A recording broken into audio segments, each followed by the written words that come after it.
Bem-vindos a mais um Direito a Falar.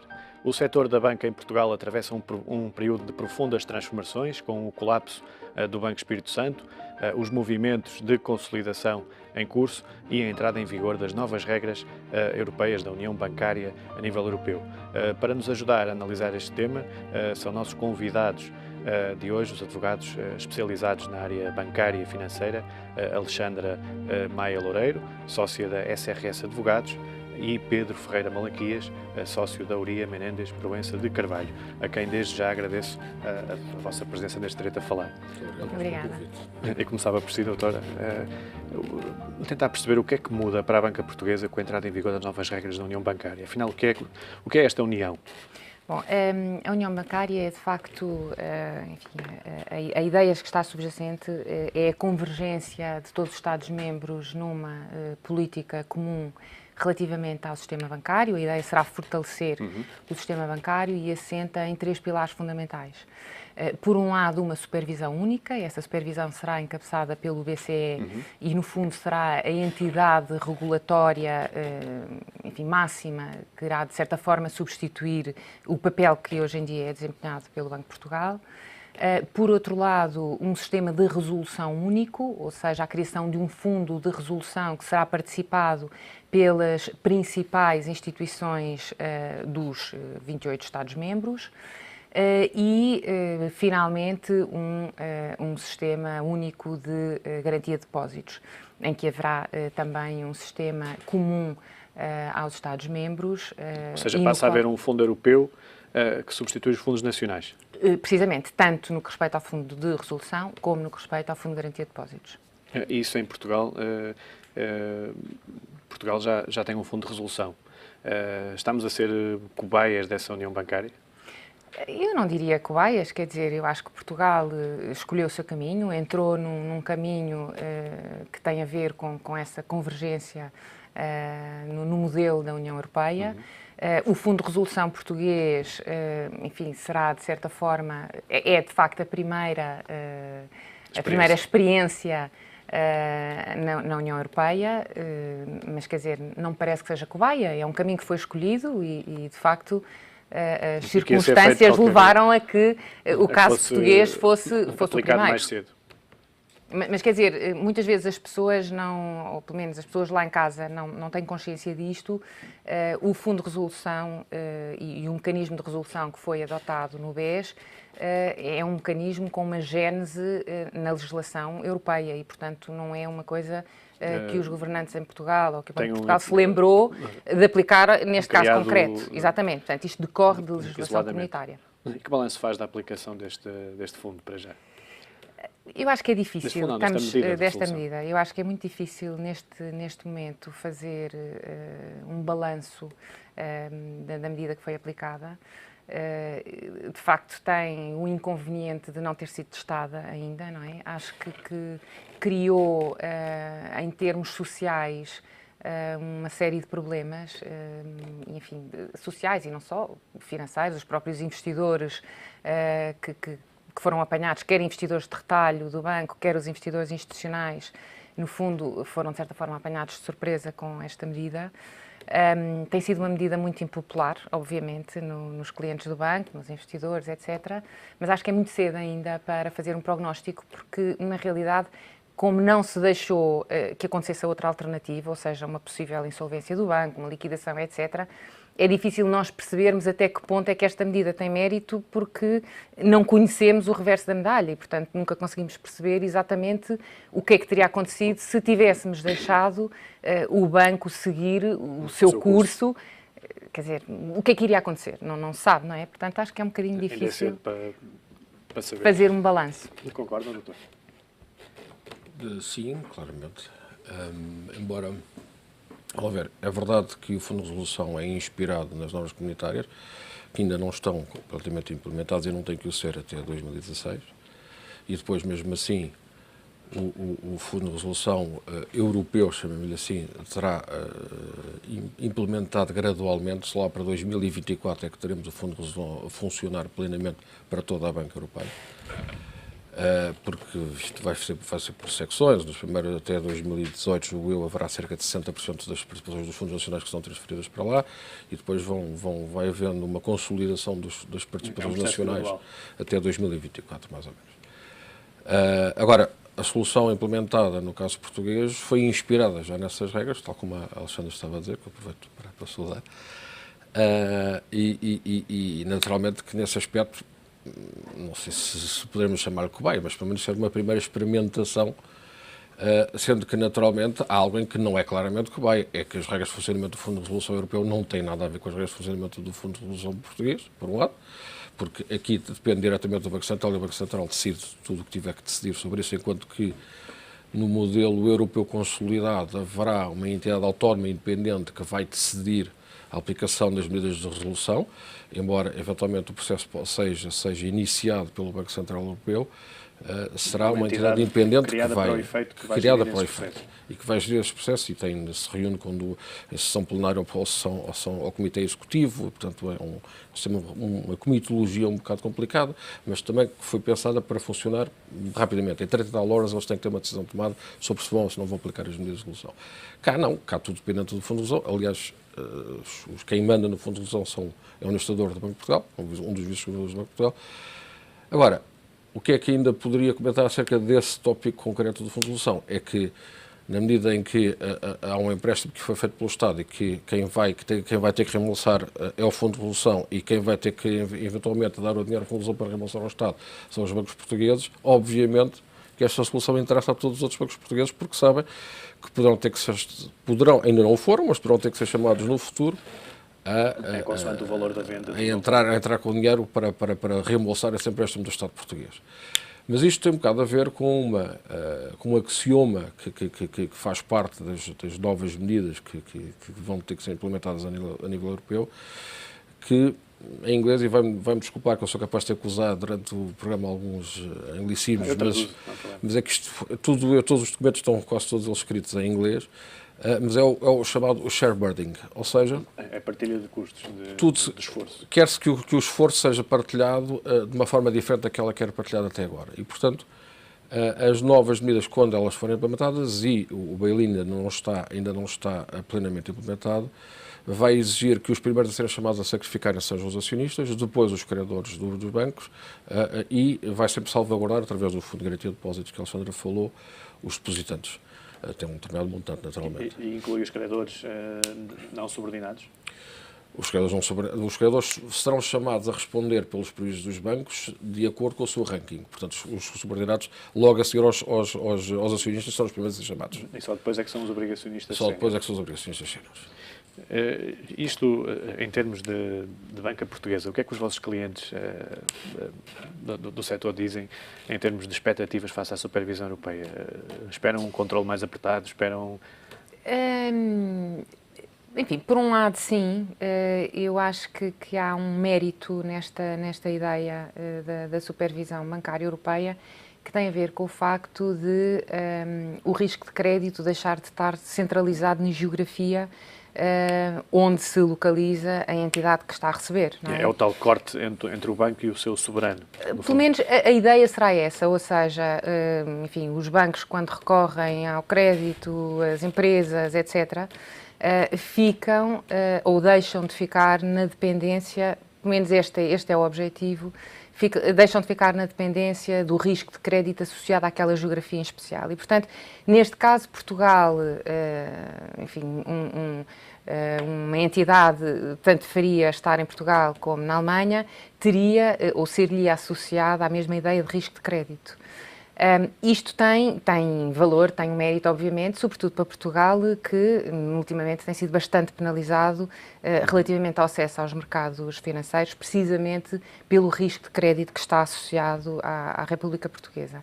E, portanto, eu acho que, do ponto de vista dos nossos clientes e do ponto de vista do investidor, etc., eu acho que sim, que tem esse mérito. Mais uma vez, imaginar o que é que vai acontecer no futuro é um bocadinho futurologia, não é? Porque não está testado e, portanto, é difícil. Não sei se o Pedro partilha desta opinião. A ver, se calhar vou ter que lhe tomar uns minutos. Não, esteja à vontade. Primeiro, a supervisão que temos estado a falar, que vai ser considerada a nível europeu, é a supervisão prudencial, ou seja, tudo aquilo que tem, como o Alexandre estava a dizer muito bem, tem a ver com os riscos, tem a ver com os racionalidades, tem a ver com os fundos próprios das instituições de crédito. É evitar que os problemas aconteçam. Não? Há uma outra supervisão que para já fica nas autoridades nacionais, as chamadas ANCs, que são as autoridades competentes nacionais, que são tipicamente os bancos centrais. Não se chamam bancos centrais porque há países como o Reino Unido, em que tem uma autoridade que não é o Banco Central, que faz desempenha essas funções. Mas, portanto, essas autoridades nacionais guardam para elas a supervisão comportamental. Portanto, que pune as sancionatória. Eu preferia não analisar isso dessa perspectiva, não é? Pune, que edita regras e que vigia a sua implementação e, eventualmente, sanciona, se for caso disso, tudo o que tenha a ver com informações pré-contratuais, o tipo de como e quando é que se deve dar determinada informação aos clientes, eventualmente até alguns conteúdos de alguns contratos, aplicação de comissões, tudo isso, toda essa parte comportamental mantém-se cá. Naturalmente que, apesar de se manter cá, ela também é muito influenciada por outros textos comunitários, como as BIFIDs, que são textos que também já regulam a nível europeu essa matéria. Exatamente, e que decorrem, desculpe interromper, que decorrem precisamente da legislação comunitária. Portanto, é uma supervisão comportamental exercida com base nacional, mas também com forte influência comunitária consolidada.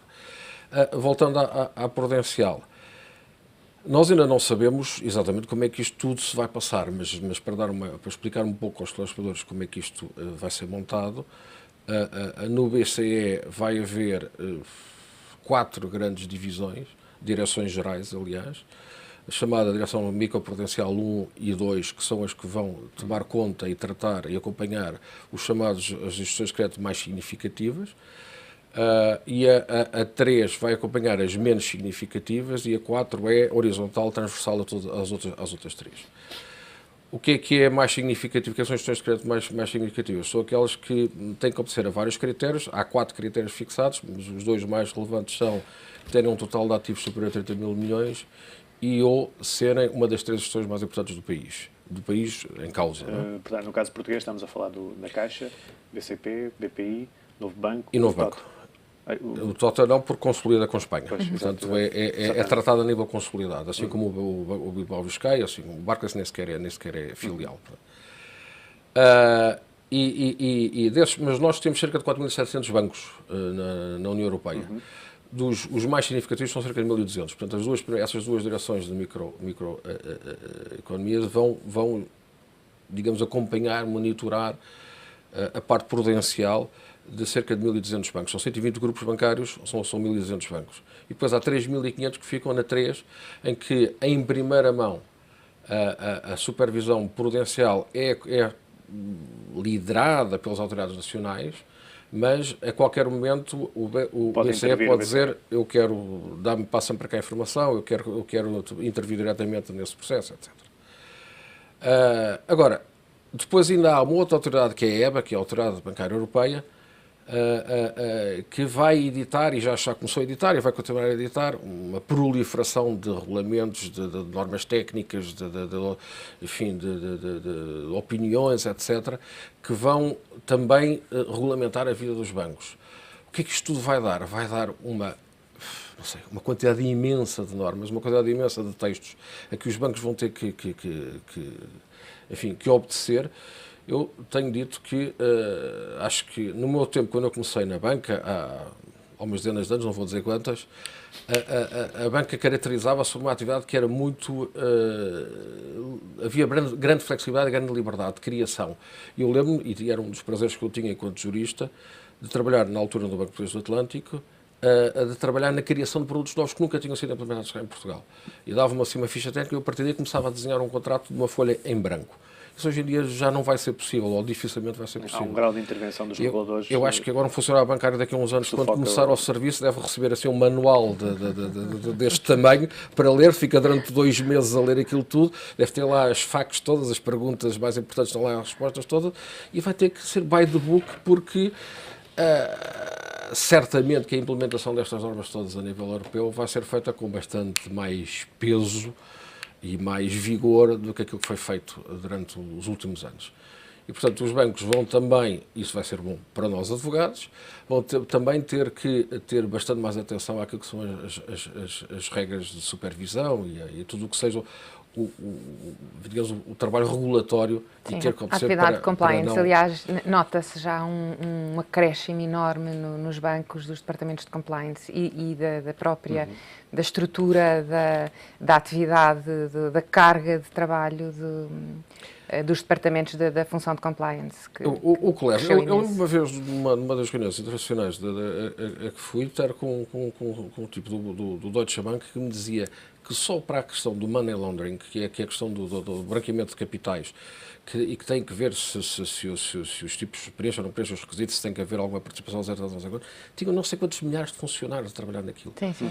E a gente pergunta, quer dizer, e agora para obedecer a todas estas normas técnicas que já viram e que vão vir aí, vão ser precisos mais não sei quantos milhares de funcionários. Eu acho que os bancos vão ter que ter a sua força, em vez de se dedicar ao negócio, vão ter que se dedicar a cumprir com isso. Eu acho que isto é... Pessoalmente, como tipo que vem da banca há não sei quantos, acho que isto é lamentável. Acho que é pena.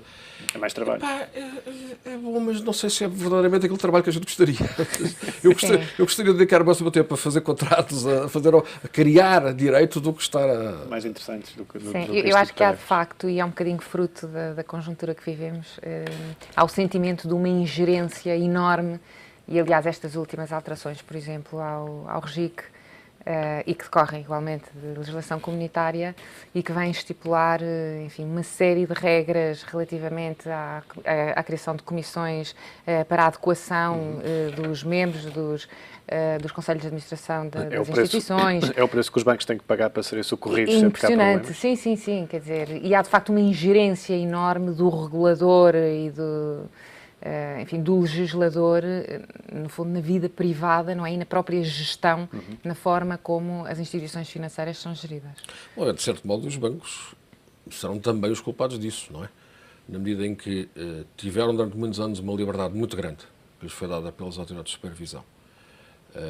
Também porque, enfim, o banqueiro era muito associado quase à figura do bonus pater familia, era escolhido como, era tido como um cidadão exemplar, tipo que estava acima de qualquer suspeita, era incapaz de fazer qualquer coisa. Essa reputação nos últimos anos.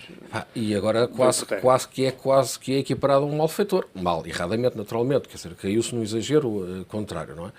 Portanto, e como em muitos casos quem pagou esse sacrifício foram os investidores, e às vezes pequenos aforradores, nos Estados Unidos apareceram nos últimos anos 4.000 bancos. Enfim, neste momento há cerca de 6.000 bancos nos Estados Unidos, quer dizer, tudo por causa destas crises todas. Obviamente que as autoridades se sentiram na obrigação de intervir duramente com todo este corpo imenso de normas, e agora vai estar tudo by the book, não é? Quer dizer, tudo de acordo com as regras. Quase ter um polícia em cada sinal de trânsito encarnado, não é? Ou mesmo uma operação stop. Exatamente. Em cada sinal, cada semáforo, a ver quem é que não passa ao encarnado. E para a economia portuguesa, acham que esta supervisão europeia é positiva na medida em que facilita o financiamento dos bancos lá fora? Eu julgo que sim. Essa é a ideia. Quer dizer, se não for por aí, então, de facto, nós não percebemos o filme e não vimos de todo o desfecho disto. Eu acho que essa é a ideia, de facto, é beneficiar a economia portuguesa, fortalecer a economia portuguesa através desse... Passa a haver um soberano europeu que assume o risco dos bancos. E uma credibilidade que advém disso também. Eu julgo que sim, que é essa a ideia. Uma vez mais, o que se pretende é retirar os fatores domésticos nacionalistas nesse trabalho de supervisão. O espírito é um bocado este. Isto é uma coisa séria, isto é dinheiro que não é vosso, tem que ser gerido, tem que ser, enfim, tratado de uma forma séria. E tem que ser tratado de uma forma séria em todo lado. E de modo igual em todo lado. Uniforme. Portanto, tenta-se que a implementação das normas seja de uma forma harmoniosa e consolidada em todos os países europeus. Beneficia a economia portuguesa, beneficiam todas as economias que fazem parte da União Europeia, não é? Vai haver equipas de monitorização e de implementação e de visitas aos bancos que são formadas por ex-técnicos dos bancos centrais de cada país, que agora estão a trabalhar no Banco Central, ou que vão trabalhar para o Banco Central Europeu, Pretende-se que sejam equipas mistas, de vários países, de maneira a tirar qualquer influência nacionalista nesses trabalhos de inspeção. Portanto, pretende-se que essa supervisão seja feita de uma forma profissional e harmoniosa por toda a Europa. Isso espero que seja bom para a economia portuguesa e para todas as outras. Não? E se o Banco de Portugal ficou esvaziado dos seus poderes de supervisão prudencial? Não, isso é comportamental. Continuamos a precisar de um Banco Central, ou melhor, de um Banco de Portugal com 1.700 funcionários. Eu nem sequer sabia que o Banco de Portugal tinha 1.700 funcionários. Não faço a minha ideia qual é que é o rácio correto de funcionários para o Banco de Portugal. Mas não se esqueça de uma coisa. Primeiro, há funções do Banco de Portugal que não têm nada a ver com isto. Sim, que são do próprio Banco do Estado, não é? De estudos e de estudos, etc. Depois, a comportamental, a supervisão comportamental, mantém-se plenamente no Banco de Portugal. Além disso, este trabalho da Prudencial, a parte que está afeta às autoridades nacionais, é imenso ainda, não é? Primeiro, todos os países, todas as instituições financeiras que não são significativas. E no caso português ainda há algumas, e algumas até com alguns problemas, têm que ser vistos com alguma atenção. Bancos e financeiras e, portanto, os grandes são 4, portanto, todos os outros estão ainda sob a alçada do Banco de Portugal. E depois, mesmo a atuação das equipas do Banco Central Europeu, o pivô nacional vai ser sempre...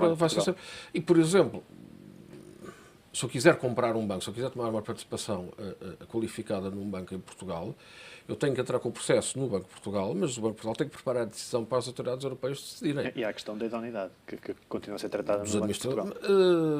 Sim. Ou instruída pelo Banco de Portugal.